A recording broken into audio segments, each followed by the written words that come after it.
আসসালামু আলাইকুম। কি অবস্থা? কেমন আছেন আপনারা সবাই? আলহামদুলিল্লাহ আমি সুস্থ আছি এবং আজকে আমি খুবই মজার স্পেশাল একটা দাওয়াতি খাসি মাংস রান্না রেসিপি দেখাবো।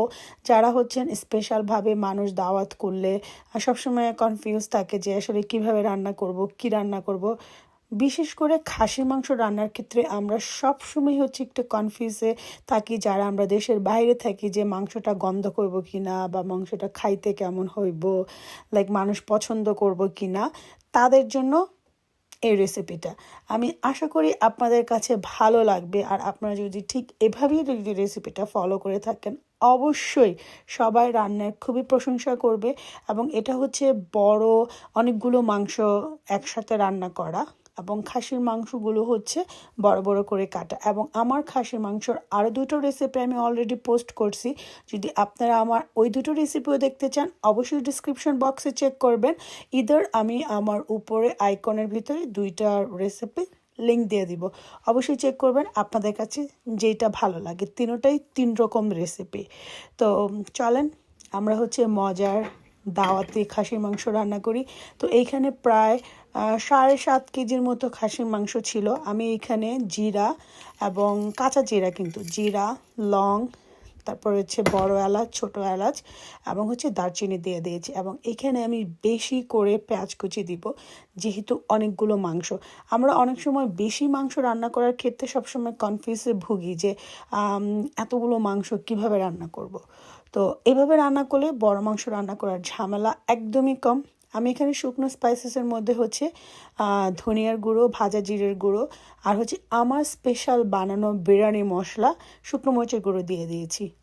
আমার বিরিয়ানি মশলা রেসিপিটা যদি দেখতে চান সেটারও লিঙ্ক আমি দিয়ে দিব, অবশ্যই চেক করবেন।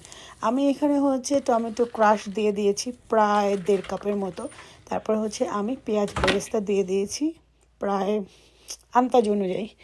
আর খাসির মাংসর স্পেশাল যে আরেকটা ইনগ্রিডিয়েন্টস সেটা হচ্ছে সাওয়ার ক্রিম। এবং এইটা আপনার খাসির মাংসটাকে যে কি মজা করবে, এটা এক ধরনের একটা সিক্রেট ইনগ্রিডিয়েন্টস। আর সাধারণত আমরা ইয়োগার্ট দিই, আমিও এখানে আজকে ইয়োগার্ট দিব যেহেতু স্পেশাল মাংস। বাট ইয়োগার্ট আমি এখানে প্রায় 1 কাপের মতো দিছি, বাট সাওয়ার ক্রিম দিছি 1.5 কাপের মতো। আর এখানে আমি অল্প একটু তেল দিছি, কারণ হচ্ছে এই মাংস থেকে অনেক তেল উঠবে, সো আমাদের এত মাংস ব্যবহার করার দরকার নেই। আর আপনার অনেক জায়গায় সাওয়ার ক্রিম অ্যাভেলেবেল নয়, স্পেশালি বাংলাদেশে যারা আছেন, বাংলাদেশে যদি সাওয়ার ক্রিম না থাকে তাহলে আপনি এখানে কিছু চীনা বাদাম ব্লেন্ড করে এটার মধ্যে দিতে পারেন। টেস্টটা একটু ডিফারেন্ট হবে, বাট অনেক মজা হবে। আর আমি এইখানে একটা জিনিস খেয়াল করছেন যে আমি কিন্তু আদা রসুন বাটা দেই নাই এবং আমি হলুদের গুঁড়ো দিই না। আমি কখনোই মাংসতে হলুদের গুঁড়ো দেই না, এটা গরুর মাংসই হোক বা খাসির মাংস হোক। আমি বেশিরভাগ সময় খাসির মাংস রান্না করি, গরুর মাংস রান্না করি, বাট আমার রেসিপিগুলো খেয়াল করে দেখবেন আমি হলুদের গুঁড়ো দিই না। কারণ মাংসের মধ্যে হলুদের গুঁড়ো কোনো ডিফারেন্স নাই, আমার কাছে কোনো ডিফারেন্স লাগে না, সো আমি হলুদের গুঁড়ো ব্যবহার করি না। তারপরে এখানে আমি লবণ দিয়ে দিছি পরিমাণ মতো। আর যেটা বলতে নিয়েছিলাম যে এই মাংস রান্নাটা পুরোটাই হচ্ছে আদা রসুন ছাড়া, আমি কিন্তু আদা রসুন দেই নাই। আপনারা চাইলে অবশ্যই দিবেন। আমার যেটা হয়েছিল আমি আদা রসুন দিতে ভুলে গেছিলাম এবং পুরো রান্নাটা শেষে যখন এটাকে সার্ভ করছি খাওয়ার পরে মনে হয়েছে যে আল্লাহ, আমি তো মাংসের মধ্যে আদা রসুনই দিই নাই। বাট মাংসটা খুবই মজা হয়েছে আদা রসুন ছাড়াই। তো মাংসটা আমি মেরিনেট করার পরে ঢেকে দিয়েছিলাম, ঢেকে চুলার আঁচটা কমায় রেখে প্রায় 45 মিনিটের মতো এটাকে নাড়িও নাই, ধরিও নাই, কিছুই করে নেই, জাস্ট এটার মতো রান্না করতে দিয়েছি। চুলার আঁচ কমায় রাখছি, এখানে কোনো পানি ব্যবহার করব না। পুরো মাংসটাতে আমি কোনো পানি ব্যবহার করব না। পুরো মাংসটায় চুলার আঁচটা মানে একদম লো ফ্লেমে থাকবে, মানে লোর থেকে একটু বেশি, মিডিয়াম থেকে কম। কারণ এই মাংসটার যেই মাংস থেকে পানি উঠবে, সাওয়ার ক্রিম, টক দই থেকে যে পানিটা উঠবে, এই পানিটা দিয়ে আমরা মাংসটাকে ভুনা ভুনা করব। সো এই হচ্ছে এই মাংসটার স্পেশালিটি। আর দেশের বাহিরের মাংসগুলো না একটু মানে অন্যরকম টেস্ট, মানে বাংলাদেশের থেকে একটু কম টেস্ট। কাজে এইসব মাংসগুলোকে বেশি পানি দিয়ে রান্না করলে মাংসটা মজা লাগে না। সো পানি ছাড়া যদি মাংস রান্না করেন আপনার মাংসটা খেতে অসাধারণ হবে। তো আমি প্রথমবার 45 মিনিটসের পরে নাড়াচাড়া দিয়ে আবার ঢেকে দিয়েছিলাম।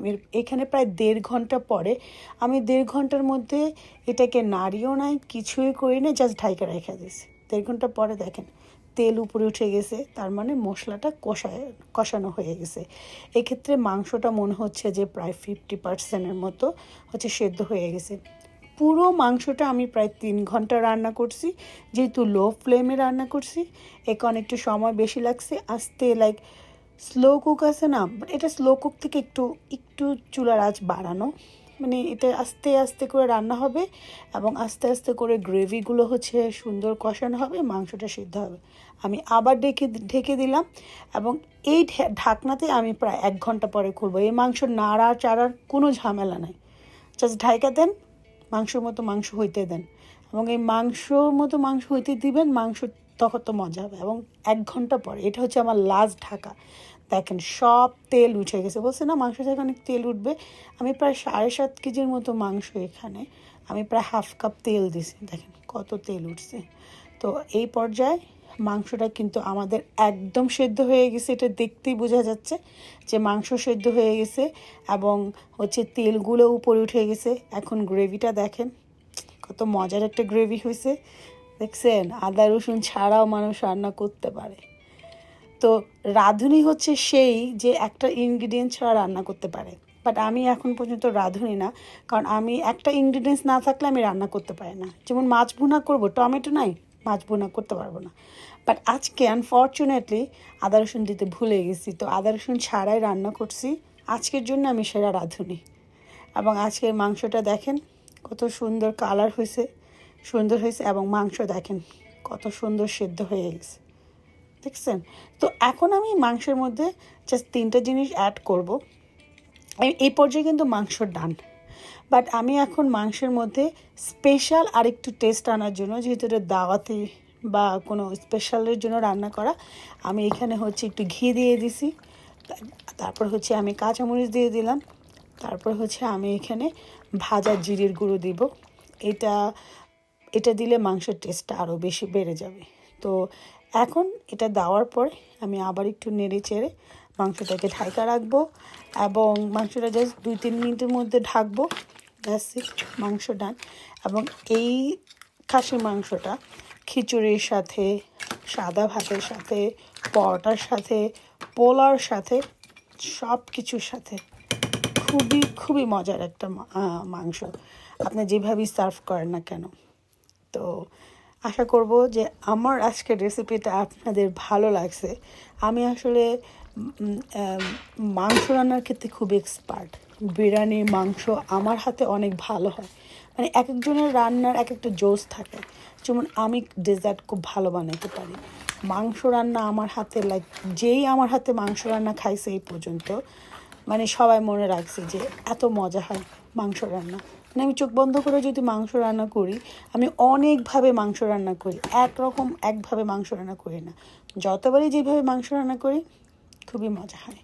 তো আজকে আমার এই রেসিপিটা আপনাদের যদি ভালো লেগে থাকে অবশ্যই আমাকে জানাবেন, তো লাইক দিতে ভুলবেন না, আর অবশ্যই অবশ্যই সাবস্ক্রাইব করবেন এরকম আরও নতুন নতুন মজার আদা রসুন ছাড়া রেসিপি যদি দেখতে চান। অবশ্য আর কোনো রেসিপিতে আদা রসুন মিস করবো না, প্রমিস। তো এই তো, এবং এটা আমি সাথে সাথেই সার্ভ করে দিছি। এবং এই মাংসটা, যেটা আরেকটা স্পেশালিটি হলো, যেমন গরুর মাংস যে কোনো মাংসই পুরান হলে বেশি ভাল লাগে, লাইক বাসি হইলে, আমার কাছে বাসি মাংস হলে বেশি ভাল লাগে। এই জন্য আমাদের বাসায় সবসময় মাংস রান্না করলে অনেক বেশি করে মাংস রান্না করা হয়, যাতে এটা বাসি হয়। বাসি মাংস খাইতে বেশি ভাল লাগে, স্পেশালি মুড়ি দিয়ে খাইতে আমার অনেক বেশি পছন্দ। তো আমি এখন এটাকে একটা সার্ভিং ডিশে এটাকে সার্ভ করে নিচ্ছি বড় একটা বাটিতে। আর আমি এটার উপরে যেটা দিব সেটা হচ্ছে আদা কুচি দিব। আর বাসায় যদি ক্যারেট থাকে, আমার বাসায় ক্যারেট ছিল না, যদি গাজর থাকে শ্রেডেড করে গাজর ছাটিয়ে দিতে পারেন, কিশমিশ দিতে পারেন, বাদাম দিতে পারেন। আর অবশ্যই আপনারা ভালো থাকবেন। আজকের মতো আল্লাহ হাফিজ।